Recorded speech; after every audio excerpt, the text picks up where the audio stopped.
National athlete, हमारा para swimmer Shams आलम शेख जी हमारे बीच आज रिसोर्स पर्सन है। मैं थोड़ा सा शम्स आलम शेख जी के बारे में उनकी वेबसाइट से मैं कुछ अ, लिया हूँ, उनके वेबसाइट को करूँगा। ये शम्स आलम शेख जी जो 17 जुलाई, हाँ अभी तो रिसेंटली उनका बर्थडे मना है। और ये मधुबनी डिस्ट्रिक्ट बिहार के छोटे से गांव में गरीब परिवार में इन्होंने जन्म लिया और अब मुंबई जाकर इन्होंने अपना खेल की दुनिया में लगातार ये रहे हैं। तो इनकी वेबसाइट से हमने कुछ, और इनका वेबसाइट पे देखेंगे तो सारी उपलब्ध इनका है, कब कब इन्होंने मेडल जीता है। So each and everything I have seen in website. So आप लोग भी देख सकते हैं। और इनका एक बार रेडिफ वाले ने एक निकाला था, रेडिफ में ही निकलता शम्स जी आपका। हाँ, रेडिफ में भी मुझे एक बार देखने को मिला इनका स्टोरी। और कई लगातार ये बहुत सारी फोटोग्राफ्स भी में है इनका, अभी आप देख सकते हैं। बहुत सारा अचीवमेंट्स हैं। और ये अच्छे मोटिवेशनल स्पीकर भी हैं, लगातार मेहनत कर रहे हैं। और एशियन गेम्स के लिए अभी ये इनका चयन भी हुआ है, जो हमारा सितंबर में जापान में होना है। तो इनकी तस्वीर में कुछ आप लोग के बीच डाल रहा हूँ। और ये कुछ और आ गया, यहाँ मुझे दिख रहा था।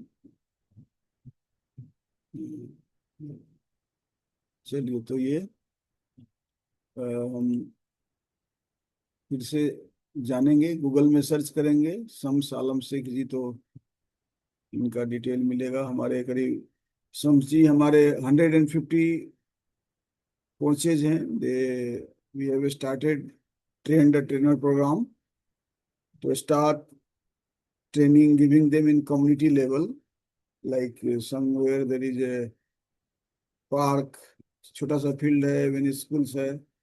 So what we have, we start last May to June, 1 month we have started a master trainer program. It was in for the preparation of our national games for autism and cerebral palsy.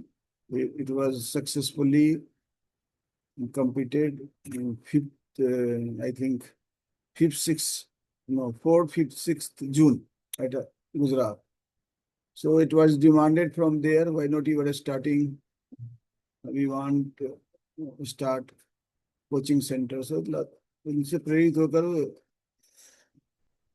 उन लोगों ने एक plan किया। हम लोग सोचे थे कि लेस देन 50 हमारे ट्रेनर इसको लेंगे, लेकिन हैप्पी कि हमारे पूरे 23 स्टेट से मोर देन 150 ट्रेनर है। Every day we are inviting people like you, सब आते हैं, सब बताते हैं। So we have competed para athletics, then we have competed sports for autism, sports for cerebral palsy, sports archery, likewise. You are in the groups, you might have seen. So मैं हम स्वागत कर देंगे बिना देर किए हुए हम शम्स आलम शेख जी का, क्योंकि इनको इनके कारण हम लोगों ने टाइम को थोड़ा प्रीपोन किया है। नहीं तो हम लोग 9 बजे से 10 बजे करते हैं। तो शम्स जी आपका स्वागत है। आप जब तक बाकी लोग जुड़ेंगे, हमको लगता है 9 बजे के बाद लोग जुड़ेंगे, कोई बात नहीं, तब तक हम लोग रिकॉर्डिंग आपका जो है ग्रुप में डालेंगे, बाकी देख सकते हैं। तो आप स्लाइड हम शेयर करें, मेरे पास है स्लाइड। आप तब तक आप स्टार्ट अनम्यूट कीजिए और आप स्टार्ट कर सकते हैं शम्स जी।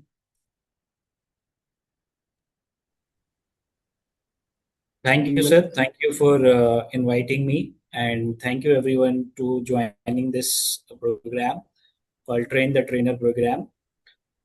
And especially today, we will talk about para swimming. And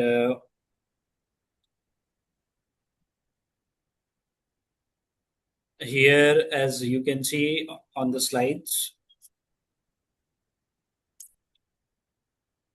This is the level A foundation level programs. Okay, slides. Who is changing actually slides? Yeah, I have to see slides को थोड़ा the next slide. Okay, wait. Yeah.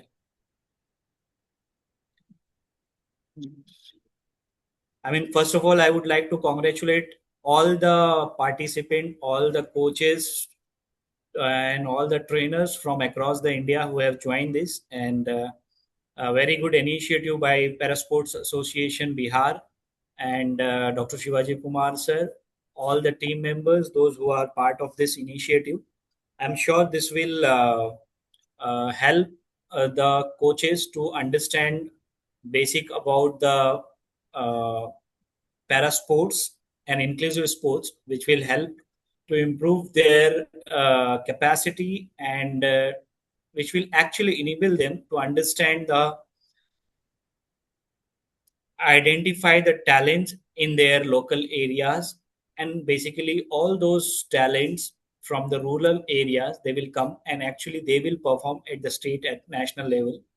And this is what actually Dr. Shivaji Kumar and Mr. Sandeep Kumar and the team of Bihar Para Sports Association is doing. So I'm very thankful to them. So let's start. I mean, next slide, if someone can please change slide, and we will go on the topic. Okay, wait. Rahul ji. Okay, Yes, sir. stop. Okay, अब मैं कर दे रहा हूँ कोई बात नहीं. Yes.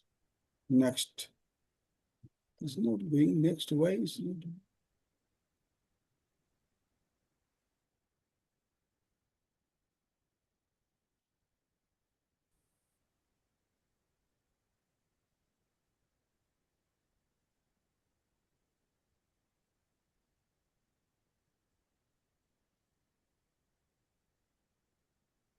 Yes. Yeah. So what is para swimming? Okay. So basically, para swimming is there is no difference between swimming and para swimming, except para swimming is for people with disabilities and swimming is for any person without.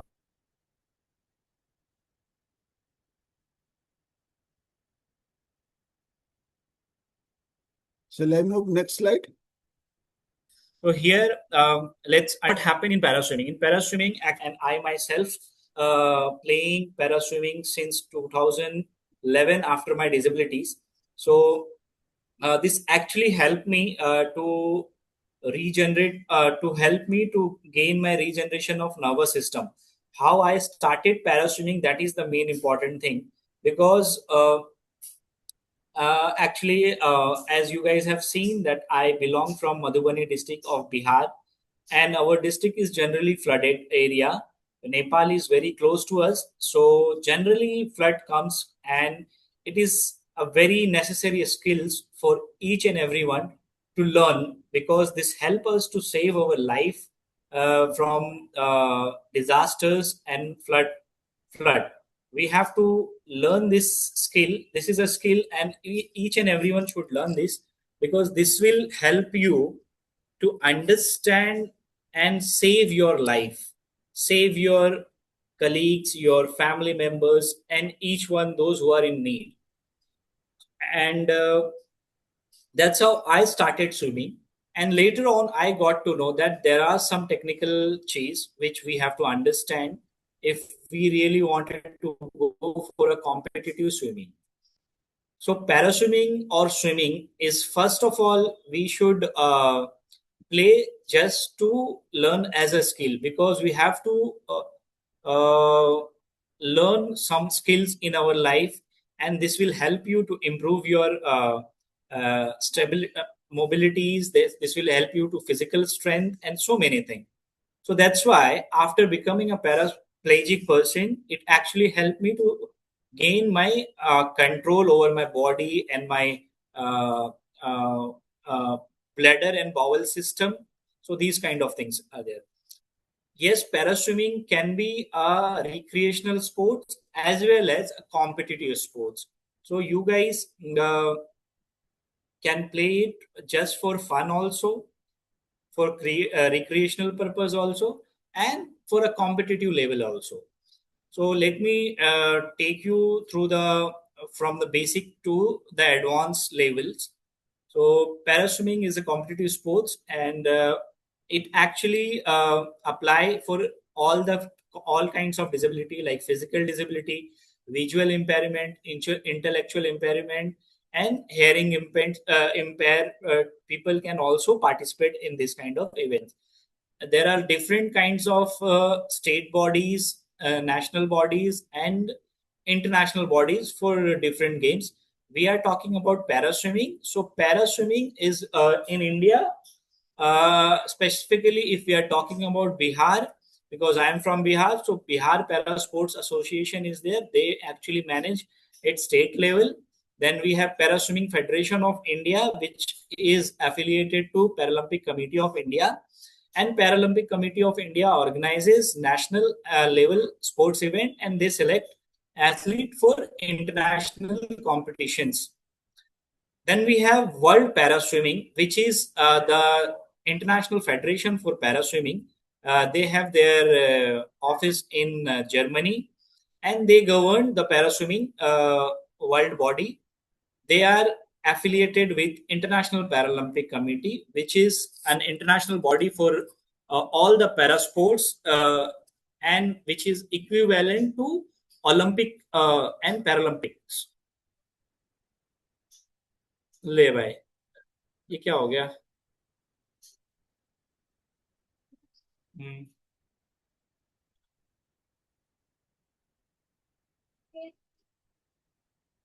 अरे यार कितने दिन के बाद भूख रहा हूँ.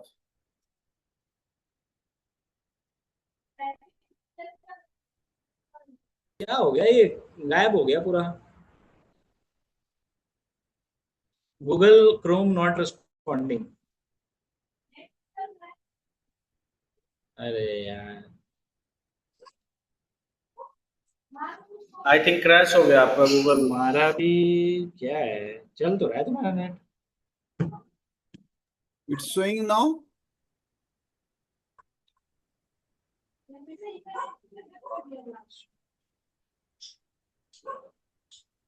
अरे यार, What happened, Rahul? Rahul ji? I think sir उनका क्रोम क्रैश कर गया और उनका नेटवर्क इशू हो गया। क्या हो गया? क्रोम सॉफ्टवेयर क्रैश कर गया। Okay, okay, okay.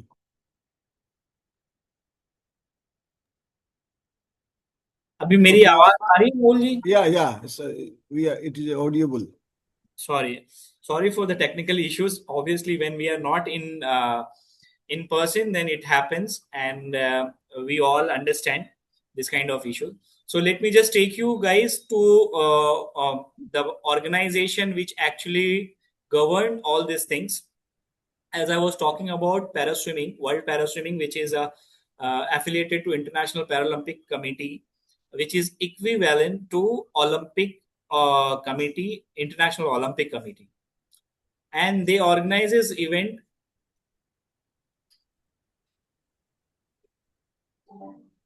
They organize events across the international level.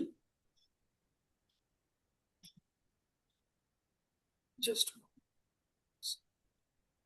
I don't know, some technical glitch are there. Is it okay, Shivaji sir, if I am just Yes, speaking yes, and yes. my video is not coming? Okay. Does not matter, but are you able to see the slides? Yeah, I am able to see the slides. That's Okay, okay. perfectly Please. fine. Yeah, so I request you to please focus on the slides. Okay. No problem. So here we have benefits. Why paraswimming? Improve overall physical fitness, strength, the heart and lungs, endurance muscles, improve balance and coordinations, increase confidence and mental well-being, promote social inclusion, open opportunities at national and international level. Every child can learn to swim with the right guidance and support. That's absolutely correct.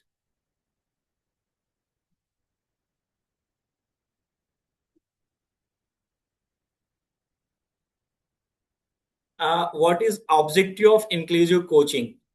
the objective of inclusive coaching is to identify the hidden talents. See, we all guys are staying in some rural areas or uh, villages or tier 2 cities or tier 1 cities, but it is very difficult to understand and identify the talent until and unless we are aware about the different types of para sports and inclusive sports.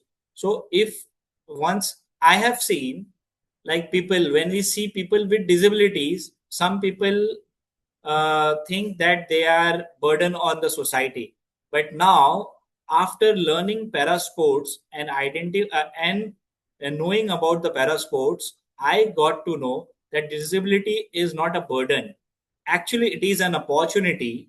And if we have the knowledge about the para sports, we can identify the talent and we can guide them, and that will actually save the time of that particular athlete to reach at a national and international level.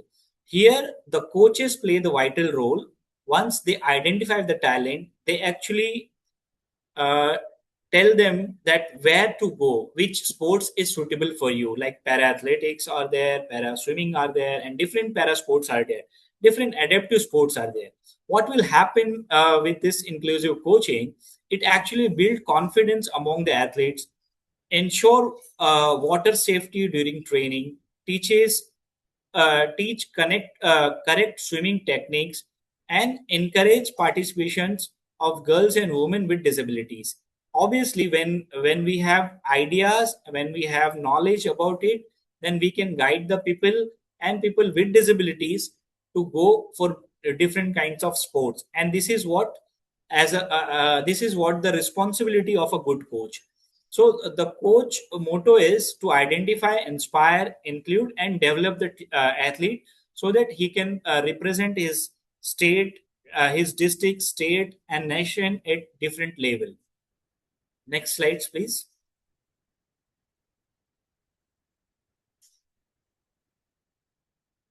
About my journey, already Dr. Shivaji Kumar has told you that I have been representing Bihar at national level in paraswimming, and India at various international events. The major events included in my life is I become the first uh, S5 category person from India to represent at Asian Para Games 2018 and 2022 Asian Para Games China. Now I am on the verge to become the first person in S5 category to represent India at the consecutively third Asian Para Games. I have also represented India at the World Para Swimming Championship 2022 in Portugal, Madeira, and becoming the first para swimmer in S5 category to do from India. There are different uh, records available on my names, including the world record for the longest open sea swimming and longest open water swimming, river swimming, which happened in Ganga River in on 10th of November 2024 in Patna, where I completed 13 kilometer of Ganga River swimming in a stretch, which is the world record for the paraplegic person. I Initially how I started this, as I told you that I become a spinal cord injury person, and in 2010, due to spinal tumor in my spinal cord spine, the operation of surgery was not successful, and because of that, I become spinal injury person. But during the get together of Paraplegic Foundation, I got a chance to meet various other persons with disabilities, in which Mr. Rajaram Ghag was there. He is a international swimmer. He has represented India in Pacific Games Kuala Lumpur 2006, and he won the gold medal also in Pacific Games. Pacific Games is earlier known for Asian Games. Now this after 2010, this actually become Asian Para Games, and that's what we are doing. And Mr. Rajaram Ghar is a person who has already completed English Channel swimming in 1988, around 36 miles from England to France in 11 hours, 12 hours, some few minutes, 40 minutes, which actually make him the first person from the Asia to complete the English Channel swimming. English Channel is nothing but a very big channel swimming. This is something, if we say, this is something like summiting the Mount Everest in water. So this is a very challenging, and he actually inspired me a lot. He is my first coach who actually teaches me the technicalities of swimming. As I mentioned earlier, I learned swimming at my village, but technical things, which is very important to participate in any competitive events, was given by I learned from Mr. Rajaram Ghar, and I'm so thankful to him. And later on, already won so many medals. As of now, I have more than 34 medal at national level and 23 plus international medal, including gold medal. And also, I am having Asian record for 200-meter breaststroke in SV4 category on my name, which is officially recognized by World Para Swimming and Paralympic Committee of India also. So this is about me. Right now, I am training in Dr. Shyama Prasad Mukherjee Swimming Pool, Talkatora, which is in New Delhi, under the guidance of Mr. Vineet Kumar. He is my coach. So you can definitely understand the importance of coaching, which is very important. And this program will definitely make you the best trainer, and you guys can definitely guide and identify the talent in your areas. Now, if you talk about the history of paraswimming actually started in early 1960s. The first time it was included in Paralympic Games, Rome, Italy. And after that, it is a part of all the Summer Paralympic Games.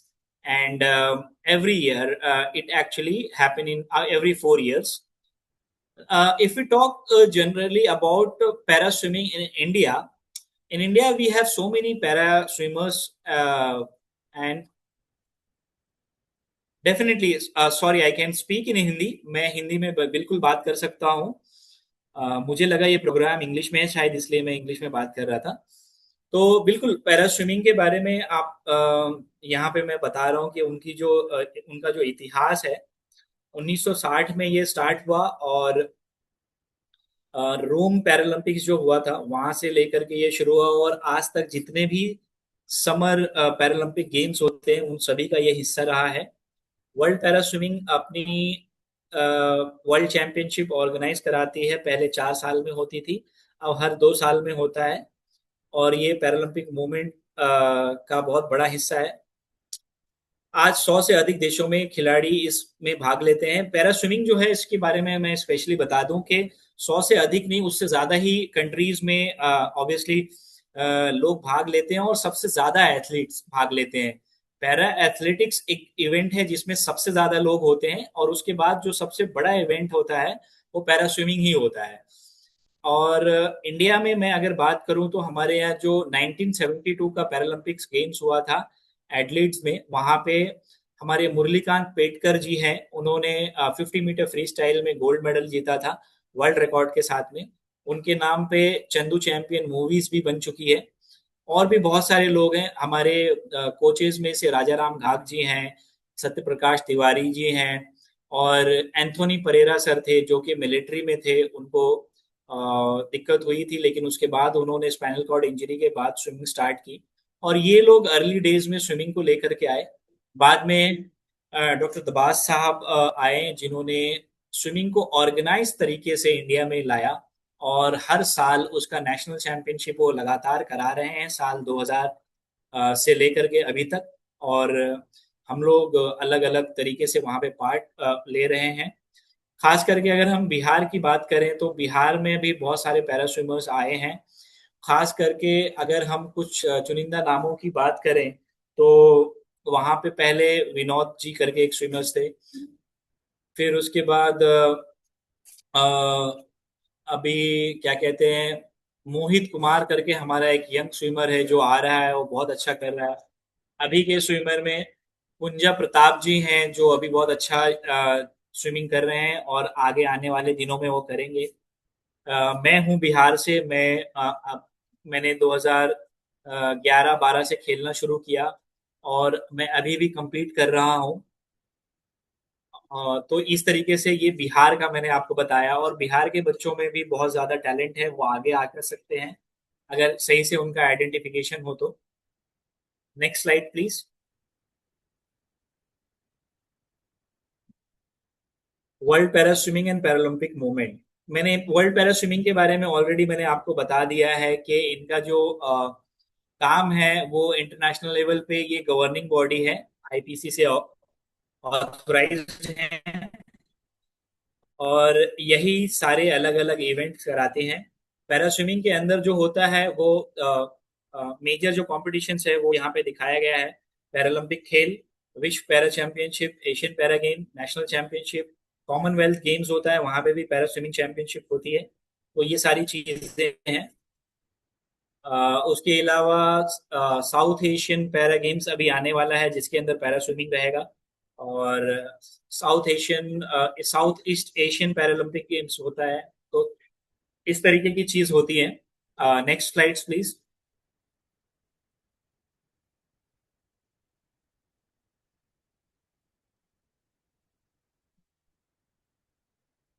Who can participate, कौन participate कर सकता है? बिल्कुल, इसके लिए कोई भी ऐसा व्यक्ति जिसको फिजिकल डिसेबिलिटी है, विजुअल इम्पेयरमेंट है, इंटेलेक्चुअल इम्पेयरमेंट है, या एथलीट्स, और उनको क्लासिफिकेशन कराना पड़ता है। शुरू में हम स्टेट लेवल में भी क्लासिफिकेशन करते हैं।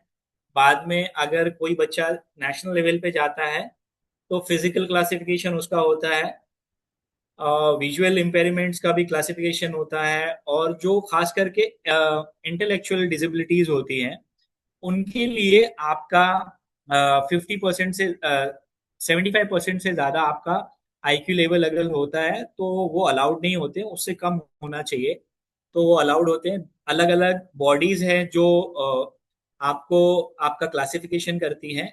जैसे कि अगर कोई विजुअली इम्पेयर्ड है तो उनके लिए इप्सा ऑर्गेनाइजेशन है, वो आपकी क्लासिफिकेशन करती है। और अम, अगर कोई इंटेलेक्चुअल डिसेबिलिटीज है तो उनके लिए बेंजामिन सर हैं बेंगलोर में, वो अपनी ऑर्गेनाइजेशन चलाते हैं जिसके थ्रू उनका क्लासिफिकेशन होता है और उसके बाद वो नेशनल लेवल में पार्टिसिपेट कर सकते हैं। फिजिकल क्लासिफिकेशन जो होता है नेशनल लेवल पे वो दो तरीके से होता है।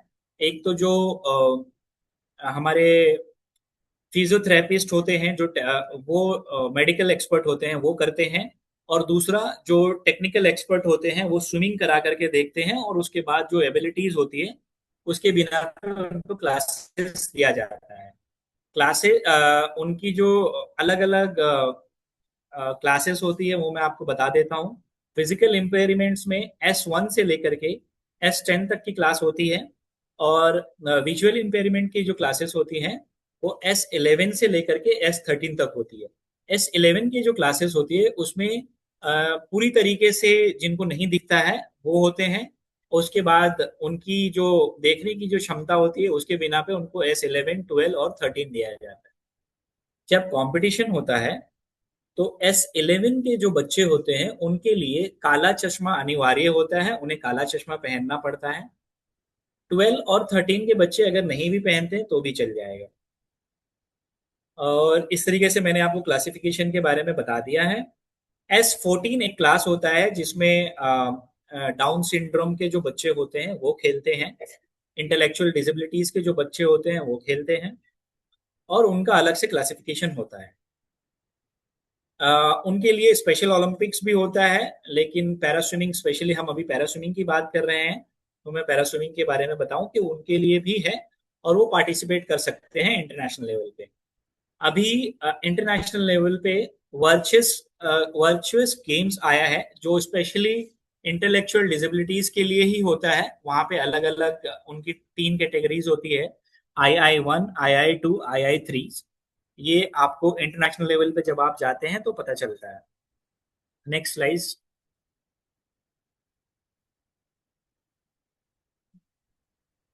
मैंने आपको बता दिया एस और एस बी जो दो चीज होती है और एस एम होती है। एस होता है फ्री स्टाइल बैक स्ट्रोक और बटरफ्लाई के लिए यूज किया जाता है। एस बी जो होता है वो ब्रेस्ट स्ट्रोक के लिए यूज किया जाता है। जनरली एस बी जो होता है वो एक कम होता है, जैसे कि अगर किसी का एस क्लास है S5, तो उसका एस बी जो है वो SB4 होता है। एग्जाम्पल के तौर पे मैं अगर अपना बताऊं, मेरा S5 क्लास है इंटरनेशनल और मेरा SB जो है वो SB4 है। तो इस तरीके से होता है। और SM जो होता है वो SM5 होता है। ये दोनों को मिला करके किया जाता है। कभी कभी रेयर केसेस में SM ज्यादा भी हो सकता है और कम भी हो सकता है। ये उनकी डिसेबिलिटी के ऊपर डिपेंड करता है, क्लासिफिकेशन के ऊपर डिपेंड। अगली स्लाइड्स प्लीज।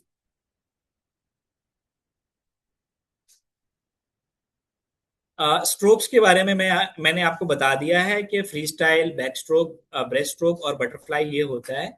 इन चारों के अलावा भी अगर एक चीज और होती है जिसे कहते हैं इंडिविजुअल मेडले। इंडिविजुअल मेडले वो होता है कि 200 मीटर की स्विमिंग करनी पड़ती है किसी भी तैराक को, और उसमें वो चारों स्ट्रोक करते हैं। वो बटरफ्लाई से स्टार्ट करते हैं, 50 मीटर जाते हैं, फिर बैक स्ट्रोक में वापस आते हैं 50 मीटर, फिर ब्रेस्ट स्ट्रोक में जाते हैं और लास्ट में फ्री स्टाइल में वापस 50 मीटर आते हैं। तो इस तरीके की 200 मीटर की तैराकी होती है पैरा स्विमिंग के अंदर। पैरा स्विमिंग के अंदर अलग अलग डिस्टेंस की तैराकी होती है, जैसे कि 50 मीटर से लेकर के 400 मीटर तक की कॉम्पिटिटिव स्विमिंग होती है, 800 मीटर भी होता है, और टाइम ट्रायल के बेसिस पे 1500 मीटर की भी तैराकी होती है। Next slide.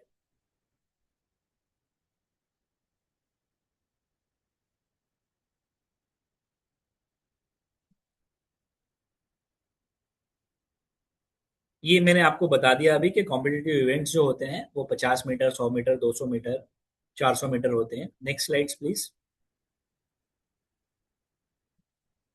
Essential equipment. Essential equipments में आपको, अगर आप स्विमिंग करने जा रहे हैं तो आपके swimming goggles, swimming cap authorised होने चाहिए, और उसके अलावा फीना अप्रूव्ड होना चाहिए। आपका जो स्विमिंग कॉस्ट्यूम होता है वो फीना अप्रूव्ड होना चाहिए। तभी आपको बड़े कंपटीशन जैसे कि इंटरनेशनल कंपटीशन हो गया या वर्ल्ड पैरा स्विमिंग के कंपटीशन जो ऑथोराइज्ड कंपटीशन है वहां पे आपको पार्टिसिपेट करने दिया जाएगा। तो ये एक इसेंशियल इक्विपमेंट्स होते हैं।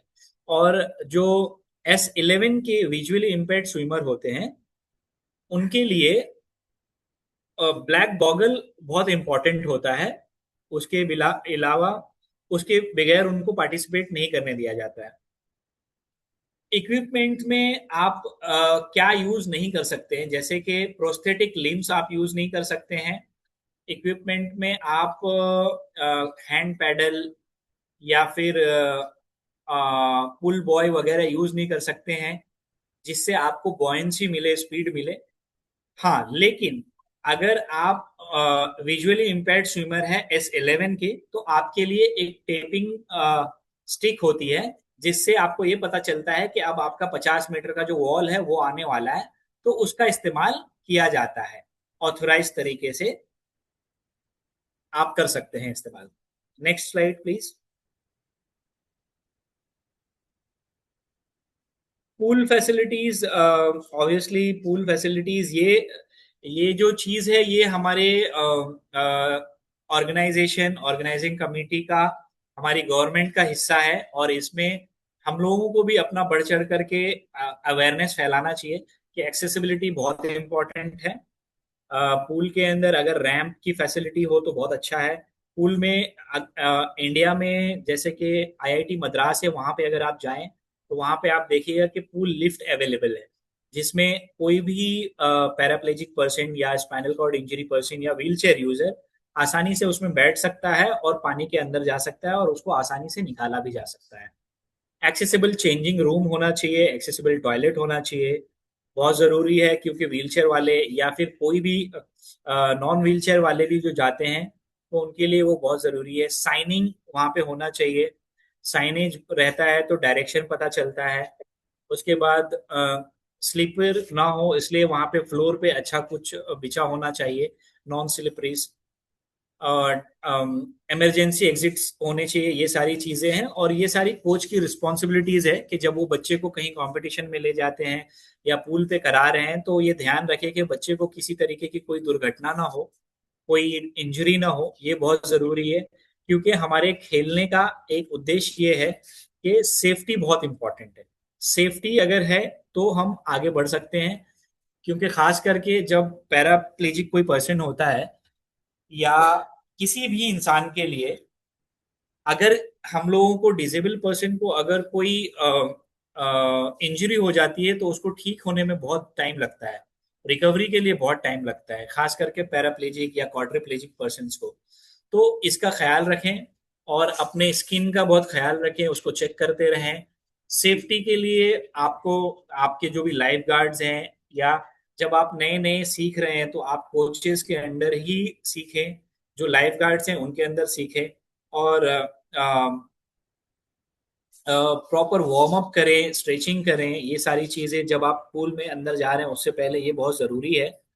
क्योंकि बगैर वार्म अप के अगर आप पूल के अंदर जा रहे हैं तो आपको इंजरी होने के बहुत चांसेस हैं। और स्विमिंग करने के बाद भी आप स्ट्रेचिंग करें, बहुत ज़रूरी है। ड्राई लैंड एक्सरसाइजेस बहुत ज़रूरी हैं। तो ये सारी चीज़ें हैं। Next slides please.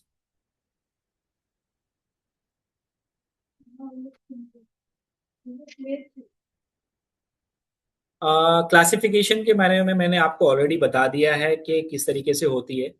और एज अ कोच ये आपकी जिम्मेदारी है कि सबसे पहले तो आप अपने दिमाग में इस चीज़ को बिठाएं कि जब कभी आप किसी डिसेबल पर्सन को देख रहे हैं, पर्सन विद डिसेबिलिटीज को, तो आप उसको देख करके एक हीन भावना ना लाएं, बल्कि ये सोचे कि ये आपके लिए एक अपॉर्चुनिटी है कि इस बच्चे को आप एक अच्छा रास्ता दिखा सकते हैं और ये बच्चा आपका, अपने माता पिता का और अपने देश का नाम रोशन कर सकता है। ये बहुत इंपॉर्टेंट है। और ये चीज़, ये कॉन्फिडेंस जब उसके अंदर आता है तो कोचेस के लिए भी, उनके बच्चों के लिए भी, और आजकल तो अगर आप हम देखें तो सरकार भी बहुत सपोर्ट कर रही है। अलग अलग राज्य की सरकार, केंद्र सरकार सपोर्ट कर रही है। खास करके अगर हम बिहार की बात करें तो बिहार की जो सरकार है वो अलग अलग स्कीम चला रही है, स्कॉलरशिप्स दे रही हैं, और मेडल लाओ नौकरी पाओ जैसे स्कीम्स चला रही हैं। उसके अलावा आपको अगर आप मेडल जीतते हैं तो कैश प्राइज भी दे रही है। और ये बहुत ज़रूरी है कि अब जो खेल है वो सिर्फ खेल नहीं रह गया, बल्कि ये आपके एक प्रोफेशनल तरीके से आप इसको ले सकते हैं और आगे बढ़ सकते हैं। Next slides please.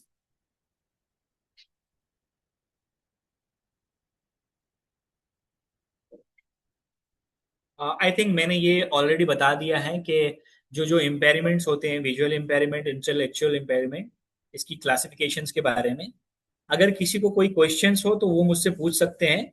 Otherwise next slides please.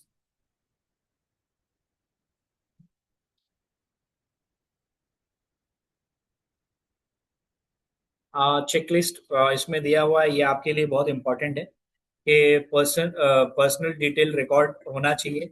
कोई भी चीज़ का डेटा होना बहुत ज़रूरी है। आप चेक करें कि उस अ, बच्चे के पास डिसेबिलिटी सर्टिफिकेट है या नहीं है, उसकी मेडिकल हिस्ट्री क्या है, उसके फंक्शनल मूवमेंट क्या है, और उसका वाटर कॉन्फिडेंस कैसा है, बेसिक स्विमिंग एबिलिटीज कैसी है। अगर नहीं भी आती है तो आप उसको सिखाएं। उनके पेरेंट, और बच्चों से ज़्यादा इंपॉर्टेंट उसके पेरेंट्स को बताना बहुत ज़रूरी है, क्योंकि पेरेंट्स बहुत जल्दी डर जाते हैं।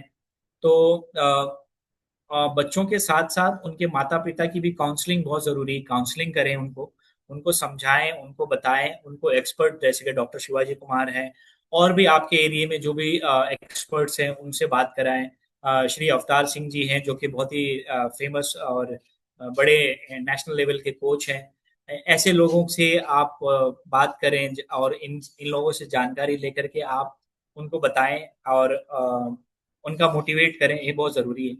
Next next please.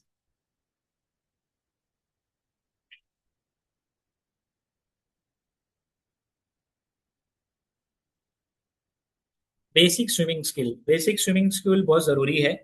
और ये सिर्फ डिसेबल बच्चों के लिए नहीं, बल्कि ये हर किसी के लिए ज़रूरी है। ये पानी से परिचय, वाटर फैमिलियराइजेशन होना चाहिए। खास करके अगर हम यूपी बिहार की बात करें तो वहाँ पे बाढ़ ज़्यादा आता है, तो हम लोगों को इसका बहुत ज़्यादा पता है। और में कैसे आपको जाना है, कैसे बाहर निकलना है, खास करके जो व्हील चेयर वाले होते हैं उन बच्चों को मैं बताऊं कि मुझे याद है एक बार हमारे यहाँ के शैलेश कुमार हैं, जो व्हील चेयर यूज करते हैं, और वो पूल के अंदर डायरेक्ट अपने व्हील चेयर से कूद गए। हालांकि उनको मैंने मना भी किया, और वो कूदने की वजह से उन चूंकि हम लोगों के जो शरीर सीने के नीचे का हिस्सा होता है उसमें कोई जान नहीं होती है, और वो पैर उनका उस पे लगा स्विमिंग पूल के किनारे पे, और वो पूरा फूट गया। तो जिसकी वजह से उसके अंदर डिसेबिलिटी आ गई। तो इसलिए पूल के अंदर किस तरीके से जाना है इसका मैंने अपनी यूट्यूब पे एक वीडियो भी बनाया है। और आप देखें कि एंट्री कैसे करना है, आप हेल्प ले लें अगर कोई है वहां पे तो। और बिल्कुल भी आपको कोई चोट ना लगे इस चीज का ख्याल रखिए, सेफ्टी बहुत जरूरी है। Next slides please.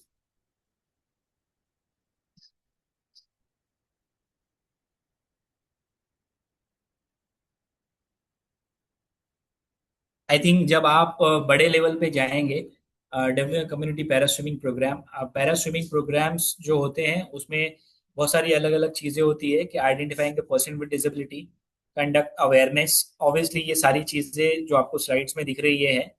उसके अलावा जो एक अच्छे कोच होते हैं उनका इम्पोर्टेंट ये है कि वो आइडेंटिफाई करे टैलेंट को, पहचानना बहुत जरूरी है। स्टार्टिंग के लेवल में, इनिशियल स्टेज में जब आप ये आइडेंटिफाई कर लेते हैं, शक्ति है करने की, जोश है, तो आप उसको लेकर के उसको और आगे बढ़ा सकते हैं, और वो बच्चा आगे लेवल पे भी जा सकता है, और यही सबसे बड़ा काम भी है कोचेस का। Next slides please.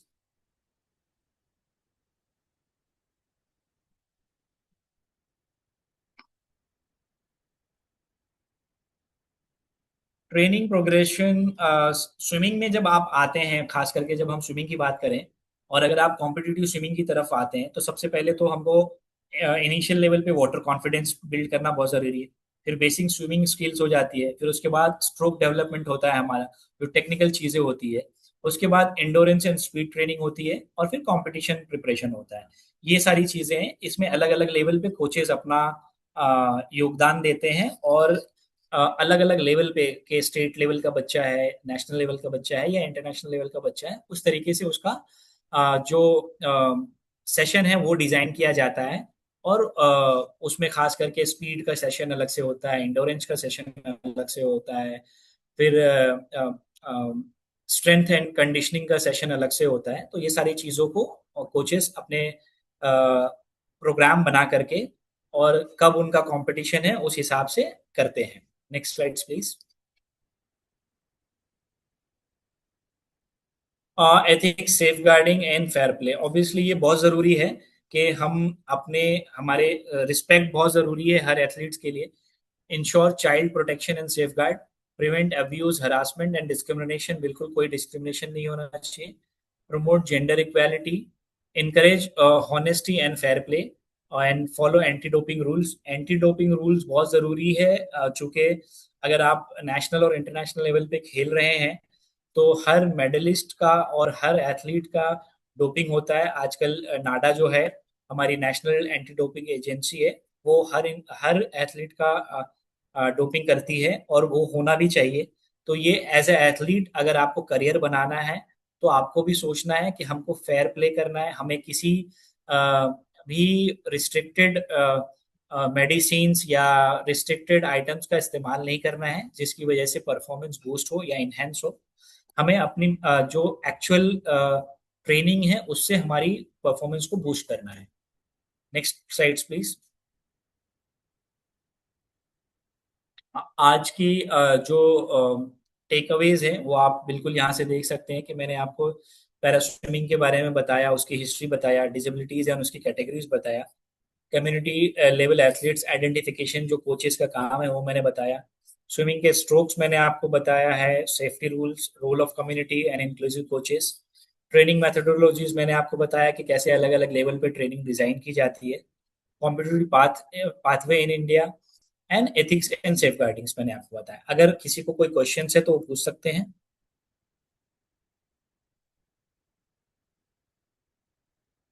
Thank you so much, बहुत बहुत धन्यवाद doctor Shivaji Kumar, Bihar para sports association और जितने भी लोग यहाँ पे ज्वाइन किए हैं सभी लोगों का, and all the coaches, all the staff, thank you so much for giving me the opportunity to share my experience. Thank you so much. बहुत बहुत धन्यवाद। I think questions are there, but हम एक वीडियो दिखाएंगे आपका, शम्स जी का। शम्स, एक video.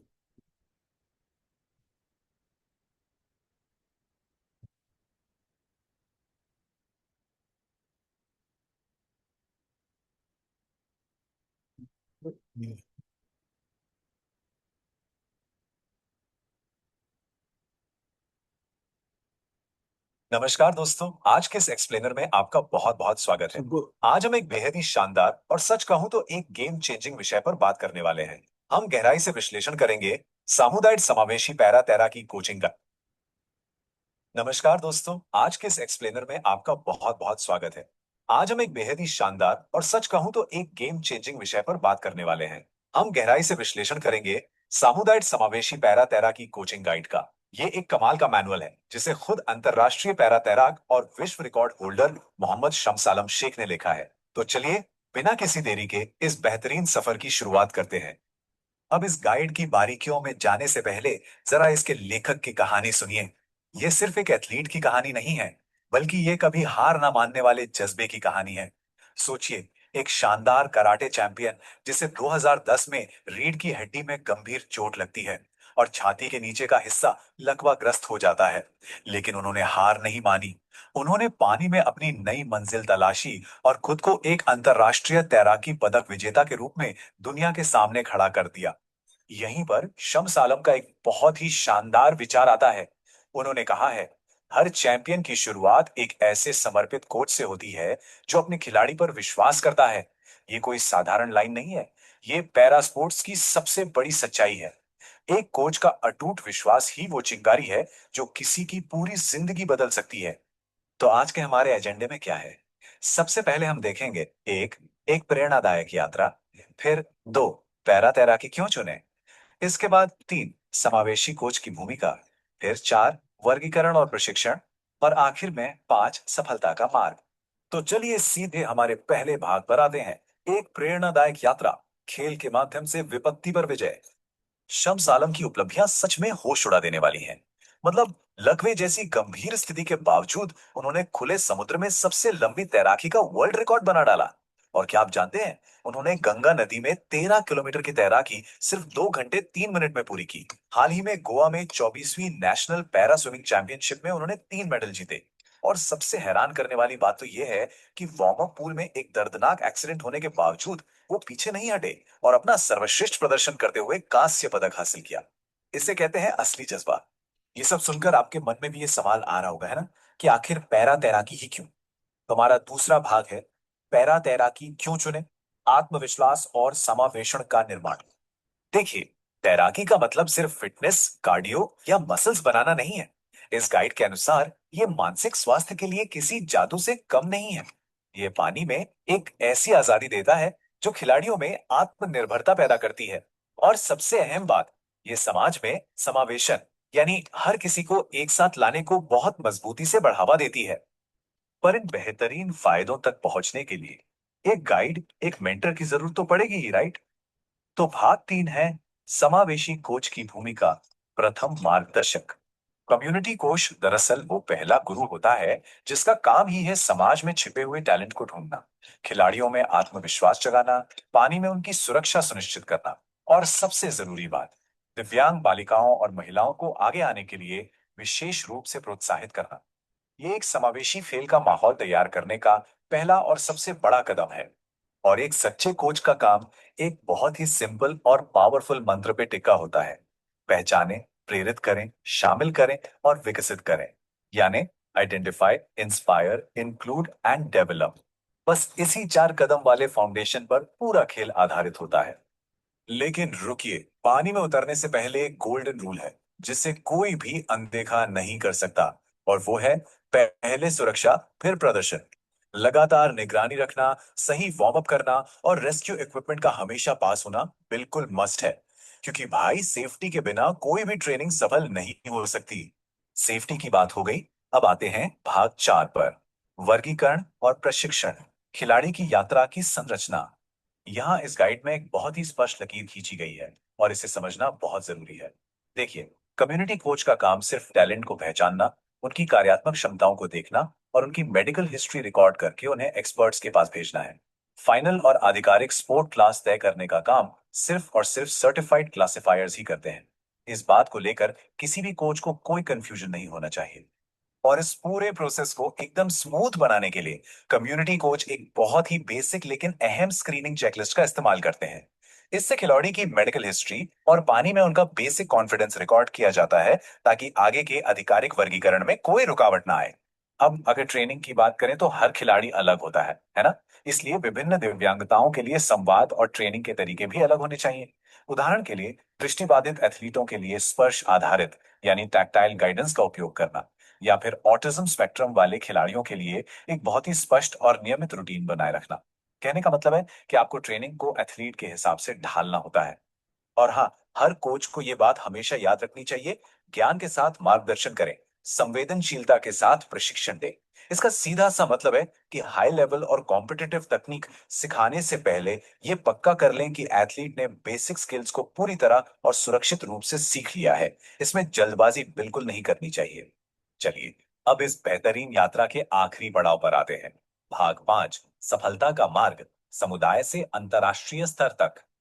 आपको क्या लगता है, कोई भी बड़ा स्पोर्ट्स प्रोग्राम रातों रात बन जाता है? जी नहीं। इसकी शुरुआत होती है अपने समुदाय में दिव्यांग व्यक्तियों की पहचान करने से, अवेयरनेस कैंप लगाने से और फिर स्थानीय जिला स्तर की प्रतियोगिताओं के आयोजन से। हर बड़ी सफलता की नींव बिल्कुल इसी जमीनी स्तर पर ही रखी जाती है। ये पूरी प्रक्रिया एक शानदार पाइपलाइन की तरह काम करती है। कम्युनिटी प्रोग्राम से शुरुआत करके एक खिलाड़ी जिला स्तर, फिर राज्य स्तर, फिर राष्ट्रीय स्तर और आखिरकार अंतरराष्ट्रीय पैरालंपिक तक पहुंच सकता है। बिल्कुल शम्स आलम की तरह। एक कच्ची प्रतिभा कैसे विश्व चैंपियन बन सकती है, ये उसका पूरा ब्लूप्रिंट है। लेकिन एक बात ध्यान रहे, इस पूरी लंबी और कड़ी यात्रा के दौरान खेल का जो माहौल है वो हमेशा सम्मान, समावेशन, ईमानदारी और उत्कृष्टता के मूल्यों पर टिका होना चाहिए। खेल का मैदान पूरी तरह से सुरक्षित और किसी भी प्रकार के भेदभाव से 100% मुक्त होना चाहिए। आखिर यही तो असली स्पोर्ट्समैनशिप है। इस पूरे एक्सप्लेनर को हम इस शानदार विचार के साथ समेटते हैं कि कोच अवसर प्रदान करता है, खिलाड़ी इतिहास रचता है। बेशक इतिहास हमेशा एथलीट के दृढ़ संकल्प और मेहनत से लिखा जाता है, लेकिन वो दरवाजा हमेशा एक समावेशी और जानकार कोच ही खोलता है। जरा सोचिए, हमारे आसपास ऐसे कितने ही टैलेंट होंगे जो शायद इसलिए गुमनाम हैं क्योंकि उन्हें अब तक उनका पहला मार्गदर्शक नहीं मिला है। क्या हम और आप मिलकर वो दरवाजा खोल सकते हैं? आज के इस एक्सप्लेनर में हमारे साथ जुड़ने के लिए आपका बहुत बहुत धन्यवाद। चलिए, वेलकम, धन्यवाद। हमारे बीच हर सेशन को चेयर करते हैं हमारे अंतर्राष्ट्रीय कोच श्री अवतार सिंह साहब। अगर आप हैं जुड़े हुए तो कमेंट्स फ्रॉम अवतार सर साहब। अवतार सिंह जुड़े हुए हैं, अवतार सिंह जी?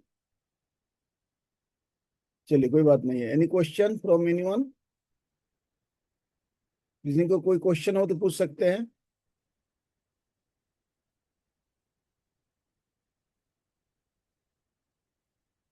कोई हैंड रेज किए हुए थे?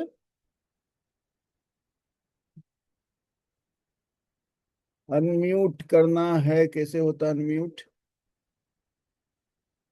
Rahul ji, unmute unmute, who wants to speak? एक मिनट, अनम्यूट करना है। आज राहुल जी है थोड़ा unmute. Wait wait.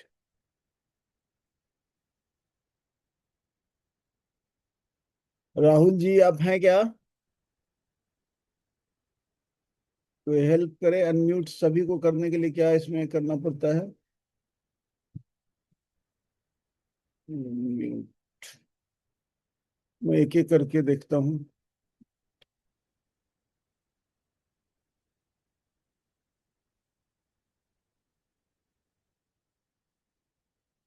Sir unmute, फिर मैं देख रहा हूँ थोड़ा कुछ उपाय लगाता हूँ। म्यूट सेटिंग, म्यूट अनम्यूट, क्योंकि आज राहुल जी हैं बिजी। अनम्यूट मैं देखता हूँ एक एक करके क्यों।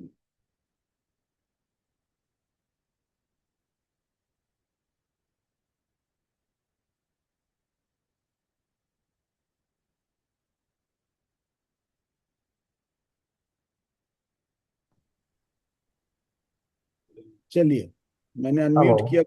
Yes please. Good evening sir. Sir. हाँ या गुड इवनिंग। अच्छा, मैं मिसेस डेविड बोल रही हूँ, पूना से, लक्ष्य एजुकेशनल से। सर यस मुझे पूछना था, मेरा स्विमिंग एकेडमी चल रहा है स्पेशल बच्चों का, उसमें क्लोरीन की मात्रा कितनी रहनी चाहिए? क्योंकि बच्चे कैसे करते हैं, पानी स्वॉलो करते हैं तो उनको लूज मोशंस होते हैं, और पानी में क्लोरीन की मात्रा ज्यादा रहने से उनको स्किन इन्फेक्शन भी होता है, लाइक उनकी स्किन में थोड़ा सा टैन आ जाता है। तो इसकी सेफ्टी के लिए कुछ कर सकते हैं हम ये बच्चों के लिए? समझी। समझी भी लगता है म्यूट नहीं कर पा रहे हैं। एक मिनट। यस समझी। समझी है, समझी आप I'll- हैं क्या? हाँ या हाँ प्लीज सर। प्लीज प्लीज हाँ sir. Explain no answer. Honestly मैं बोलूँ तो मैं इसका एक्सपर्ट नहीं हूँ। एक्चुअली में हमारे स्विमिंग पूल पे इसकी एक एक्सपर्ट टीम है जो ये मेंटेन करती है रोज। ऑब्वियसली क्लोरीन की मात्रा एक मात्रा में होनी चाहिए, ज्यादा अगर होती है तो उससे स्किन इंस्पेक्शन हो सकता है। तो आई थिंक कोई जो एक्सपर्ट होगा वो आपको बता सकता है। आई एम रियली सॉरी, मुझे इसके बारे में आइडिया नहीं है। Okay, and so one more thing, any sunscreen lotion or any moisturizer can be applied on the skin of the children? Is it safe when they go in the water?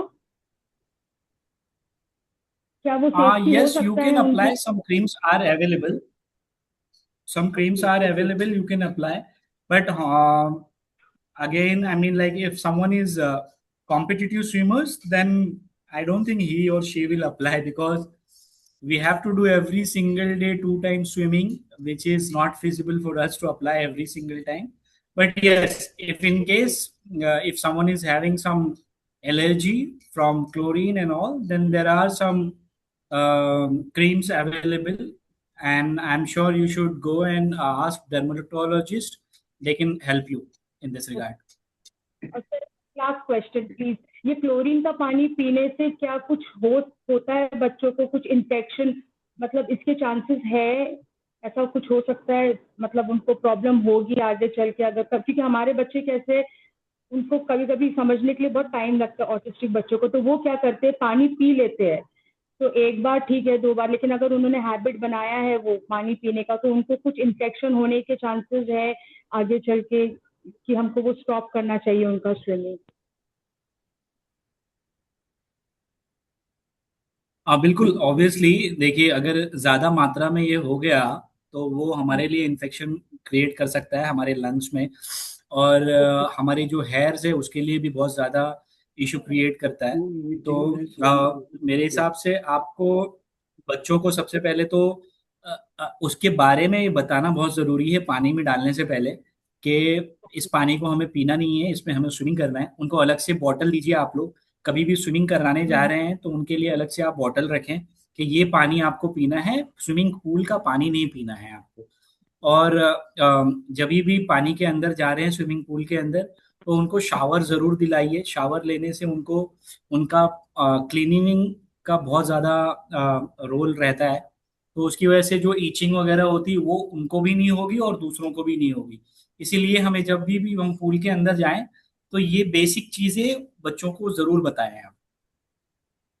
Okay, sir. Okay. So thank you so much, sir. All my thanks doubts are clear. Thank you, sir. Thank you.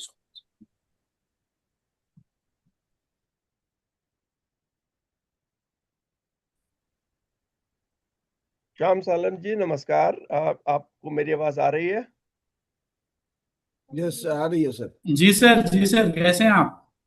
अरे श्याम सालन जी, आपको तो हमें 25-30 सालों से आपके निरंतर प्रयास और आपकी जो मुहिम है एक सेंसिटाइज करने की पूरी कंट्री को, वो मैं देख रहा हूँ स्क्रीन पर।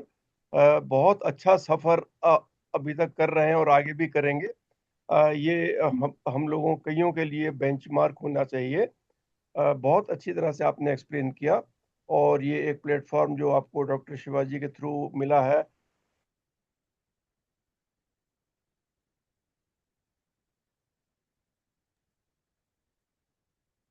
सर आई थिंक आपका म्यूट हो गया है एक्चुअली में, आई एम सॉरी। म्यूट। हाँ, अभी आ रही है आवाज? जी सर, आ रही है, आवाज आ यस रही है। सर, बहुत यस बहुत सर। शुक्रिया सर, आपको स्क्रीन पे देख करके बहुत अच्छा लगा। Thank you so much. हाँ, सुनिए साहब, आपको तो मैं जानता हूँ 25-30 सालों से। आपकी जो लगातार आप प्रेरणा के सोर्स हैं एक। बहुत से लोगों ने आपकी जिंदगी को देख के अपने आप को ऐसे ढालने की कोशिश की होगी, ऐसा मैं मानता हूँ। आप लोगों के लिए बेंचमार्क हैं। और मैं धन्यवाद करता हूँ डॉक्टर शिवाजी का कि जिन्होंने ऐसा प्लेटफॉर्म दिया। और कितने ही लोग लाभान्वित होंगे इससे, वो मैं अच्छी तरह समझ सकता हूँ। बहुत अच्छी तरह से आपने स्विमिंग के बारे एक्सप्लेन किया। और नई नई जानकारियां मिलती हैं। और लर्निंग जो है वो उसका अंत, उसकी एज नहीं होती। हर दिन हम लोग नई नई चीज सीखते हैं। मैं आपका धन्यवाद करता हूँ कि आप इसी तरह से करता हूँ कि आपने अच्छी प्रेजेंटेशन दी और इसी तरह आप आगे बढ़ते रहें। धन्यवाद। Thank you so much sir, thank you so much. Sudhanshu ji wants to ask some question water sports hello के। सर। सुधांशु जी, हाँ सर, अमित पांडे बोल रहे हैं सर, नालंदा अमित, से। बोलिए। मैं सुधांशु आपको कुमार बोल रहा पानी। हूँ सर। ये बोलिए स्विमिंग सुधांशु को, जी, बोलिए। ये सर स्विमिंग का जो भी सर बताएं बहुत ही अच्छा बताएं सर। और हमारा जो है सर, स्विमिंग में जो बच्चे स्विमिंग करने लग जाते हैं, जो अच्छे करते हैं स्विमिंग, हम उसको सर बोटिंग सिखाते हैं, पैरा कायाकिंग, कैनोइंग, ये बोट चलाना सिखाते हैं। इसमें 200 मीटर का दूरी तय करना होता है बोट से, और ये पैरा ओलंपिक गेम में शामिल है। चलिए, बहुत अच्छा। Any question? और दूसरे का कोई कोई क्वेश्चन? सर यस हमें सर, यस सर। सर हमें जानकारी चाहिए था सर एक। Yes. Hello Shivaji sir, hello. हाँ, बोलिए। बोल रहे हैं सर कि हम यहाँ एक नालंदा में चंडी में एक ग्राउंड चलाते हैं जिसमें हमारे पास दिव्यांगजन, मतलब 8 से 10 बच्चे हैं अभी, जो हर दिन आते हैं। हम हर बच्चे को ये नहीं कंफर्म कर पा रहे हैं कि कौन से बच्चे को कौन सा स्पोर्ट में हम खिलाएं। ऐसा हमें कुछ समझ में नहीं आ रहा। हम तो हर दिन ट्रेनिंग में जुड़ रहे हैं, जिससे हमें ये पता चल रहा है कि हमारे पास जो दो बच्चे हैं जो मानसिक दिव्यांग हैं और दो मुखवर्धिक है, तो ये दोनों को हमें कौन से गेम के लिए सजेस्ट करना चाहिए, हमें ये जानकारी चाहिए था सर। भी प्रत्येक दिन हम लोग इसी पर चर्चा कर रहे हैं कि हर के लिए हाँ गेम होता है। जब तक जी उसका जी। असेसमेंट नहीं होगा, हर हम्म। तरह का गेम है, बच्चे का फिर असेसमेंट देकर, उसके इंटरेस्ट देखकर तो सर अभी वो। सर बच्चे जब आ रहे हैं तो सिर्फ हम रनिंग करवाते हैं उनको, कोई बात नहीं, रनिंग जितना बेसिक रनिंग कर है। सकते हैं वो रनिंग करवाते हैं उनका, मैं जैसे कि हर रनिंग, दिन। आप एक बार उसके बच्चे का इंटरेस्ट देखेंगे। जैसे झंडू कुमार को उसने देखा कि हम्म। वो सब्जी बेचता था और वो उछला था, उसका शरीर हष्ट था। तो शरीर बनाने पर था, हम लोगों ने आइडेंटिफाई किया। आज देखिए, प्राउड की बात है, हमारे यस सर। प्रधानमंत्री जी ने ट्वीट किया और कॉमनवेल्थ गेम में मेडल यस लाया। सर। और ये पैरा एथलीट, पावर लिफ्टिंग। नहीं नहीं, पैरा एथलीट जो है कॉमनवेल्थ में है, ये दूसरा या तीसरा मेडल है क्या समझी? इससे पहले कॉमनवेल्थ गेम में किसने बहुत कम लोगों ने मेडल जीता है पैरा एथलीट में, तो उसमें अब उनका नाम आ गया। चलिए, तो हम लोग उस पर अभी तो 13वां दिन है पूरे, जब compete करेंगे आपको तो हर चीज इसी का तैयारी किया गया है, किस बच्चे को कैसे पहचाना, अभी तो सब गेम के बारे में आपको बताया जा रहा है। और सर एक बच्चा और है हमारे साथ 12 साल का। वो अपने से बैठ जाता है, अगर जो चलते चलते वो बैठ गया तो वो खुद से खड़ा नहीं होता, वो किस चीज में आएगा सर? आपको मतलब देखना उसका बच्चे के में देखना पड़ेगा कि मस्कुलर डिस्ट्रॉफी है या सेरेब्रल पाल्सी है, या उसका कुछ देर के मैं बाद। बच्चे का कल मैं आपका नंबर पे एक वीडियो उस बच्चे को मैं कल रनिंग करते हुए, जो ठीक है, वॉकिंग ठीक है, करता है वो हाँ ठीक है, रनिंग नहीं उसको करता, कर मैं लेंगे, शेयर उसका करूंगा सर। कर लेंगे, ठीक है। Any more question from yes sir, anyone? Yes yes sir. Sir. या please, yes please. Sir. Sir just like जैसे सर ने हमें बताया कि जो स्विमर्स हैं उनको कुछ कैटेगरीज में डिवाइड किया जाता है, जैसे S4, SB4 या SM6 वटेवर। तो क्या जो कैटेगरी है, फॉर एग्जांपल S4 कैटेगरी का कैंडिडेट सिर्फ S4 कैंडिडेट के साथ ही कॉम्पीट कर सकता है, या फिर दूसरी कैटेगरीज के साथ भी कंपटीशन में आ सकता है? जो जिस कैटेगरी का रहता है मैडम, उसी कैटेगरी में जूनियर, सब जूनियर, सीनियर, जूनियर सीनियर में खेल सकता, सीनियर जूनियर में नहीं खेल सकता, समझी? ओके। जी ओके सर, सर। आपने सही बताया कि आई मीन हर कैटेगरी का इसीलिए कैटेगरी होती है क्योंकि आपका जो कैटेगरी है आप उसी में खेल सकते हैं। और सर ने ओके। बताया कि जो एज ग्रुप होता है, सब जूनियर, जूनियर और सीनियर, वो उसी में खेल सकते हैं। इस साल से ओके। इस साल जी से अभी नया रूल आया है कि आप जूनियर जो बच्चे हैं उनका, सब जूनियर और जूनियर का नेशनल चैंपियनशिप अलग से हुआ है। अभी लास्ट जून में हमारा बैंगलोर में हुआ था, तो उसमें सीनियर बच्चे पार्टिसिपेट नहीं कर सकते। लेकिन अभी आने वाले नवंबर लास्ट वीक में हमारा नेशनल चैंपियनशिप होने वाला है बेलगाम में। वहां पे सीनियर बच्चों का रहेगा, लेकिन उसमें जूनियर बच्चे भी पार्टिसिपेट कर सकते हैं। तो इससे बेसिकली ये है कि जूनियर बच्चों को ज्यादा से ज्यादा अपॉर्चुनिटी मिले और वो ज्यादा कंपटीशन करें, इसलिए ये किया गया है, ताकि हम टैलेंट को और ज्यादा आइडेंटिफाई करें और उन्हें ज्यादा से ज्यादा मौका दें। तो ये है। बाकी कंपटीशन का जहां तक है, वो पर्टिकुलर क्लास में होता है और एज ग्रुप के हिसाब से ही होता है। अलग अलग गेम्स है। ओके। अगर आप खेलो इंडिया गेम्स की बात करते हैं, तो वहां पे कोई एज वाइज नहीं होता है, वहां पे ओपन होता है। जैसे S4 कैटेगरी में अगर जूनियर बच्चा है तो भी, सीनियर बच्चा है तो भी, सबका एक साथ में होगा, क्योंकि वो गेम्स है। जो नेशनल चैंपियनशिप होती है वहां पे एज कैटेगरी और क्लासिफिकेशन के हिसाब से होता है। Hope I understand answer the questions. Yes sir, completely understood. Thank you sir.